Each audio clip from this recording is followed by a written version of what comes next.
tidak boleh jadikan musuh bagi kita. Tapi mereka adalah lahan utama dakwah kita. Pokoknya peluang dakwah mereka. Peluang. Kita dakwahi. Ya, di mana saja boleh dilakukan.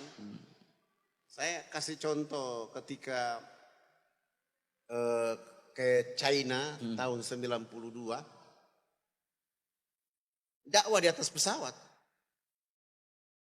Karena waktu itu ada sahabat saya dari Malaysia namanya Ustadz Abdul Muttalib.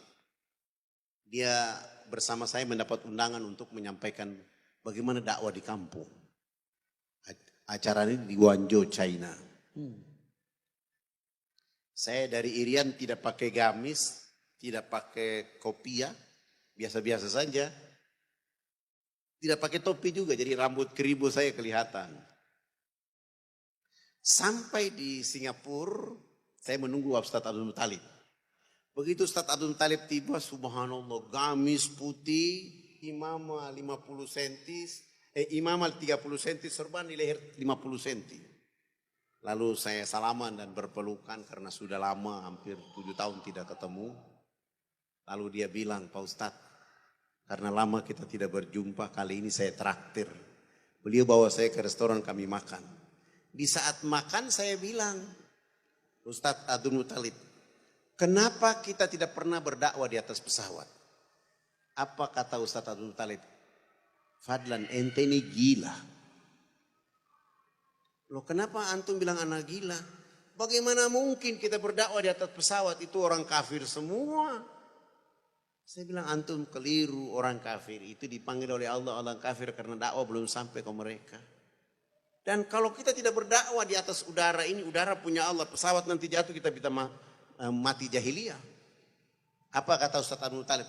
Nah ini dakwah apa makan? Ini dakwah apa makan? Ini makan, bukan bicara dakwah. Saya malu hati karena yang bayar adalah dia, saya diam saya itu. Begitu habis makan, minum, kami dipanggil. Penumpang Singapura Guangzhou silakan naik ke pesawat. Saya langsung tanya, Ustadz, seat nomor berapa? Seat 23E paling belakang sekali. Walaupun masih di tengah. Mohon maaf, panitia sudah beli saya tiket seat 25E. Jadi saya depan.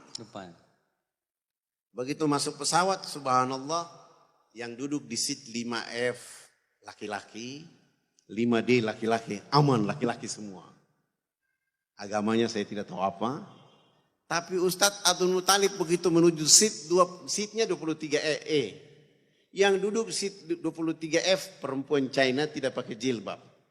Begitu Ustadz Abdul Muttalib duduk, tenang, tiba-tiba datang penumpang berikutnya, seat 23D, orang Rusia, perempuan Rusia bernama Katarina Yusovic, berpakaian kayak baru naik dari kolam renang. Duduk di samping Ustadz Abdul Muttalib. Kalau yang sebelah gamis, dia pakai gamis masih ketemu dengan yang di sebelah kanan. Kanan karena masih pakai baju. Walaupun tidak pakai jilbab karena masih konghoju. Tapi yang di sebelah ini, kelihatan semua antara baju Ustadz Abdul Muttalib dengan Katarina bertentangan. Begitu terminal pintu pesawat ditutup, pesawat bergeser pelan-pelan ke landasan. Abdul Muttalib mulai terisak-isak menangis. Yang perhatikan dia bukan perempuan Cina, justru perempuan Rusia ini. Sampai pesawat take off di titik landasan keseimbangan, yang bertanya kepada Abdul Muttalib, Ustadz Abdul Muttalib bukan perempuan Cina tapi Katarina.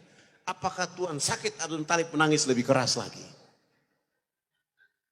Datanglah pramugari, bawa dokter periksa. Abdul Muttalib bukan berhenti menangis, maka makin meraung-raung. Ketika dia menangis makin meraung-raung, saya dengar suara, saya ke belakang, saya lihat. Oh, sahabat saya yang menangis. Langsung saya bilang, kalian kembali ke tempat. Tuhan ini dia tidak sakit. Dia menangis cuma ada 3 hal. Yang pertama, dia duduk dengan perempuan cantik, tapi sayang perempuan ini telah menghinakan dirinya dalam kehidupan. Sehingga dia menangis karena itu.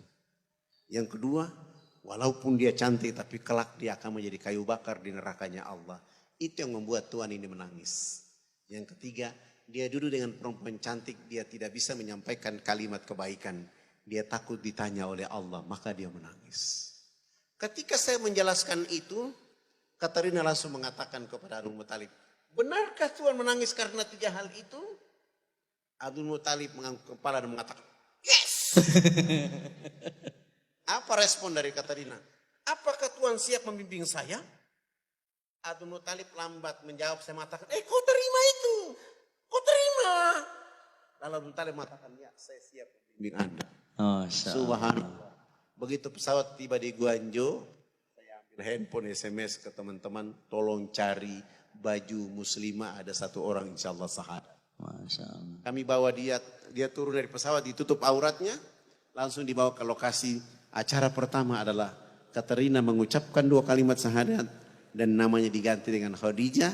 Setelah itu dia dimandikan oleh muslimah-muslimah yang lain, dia pakai jilbab rapi. Acara berikutnya adalah akad nikah antara Khadijah dengan Abdul Muthalib.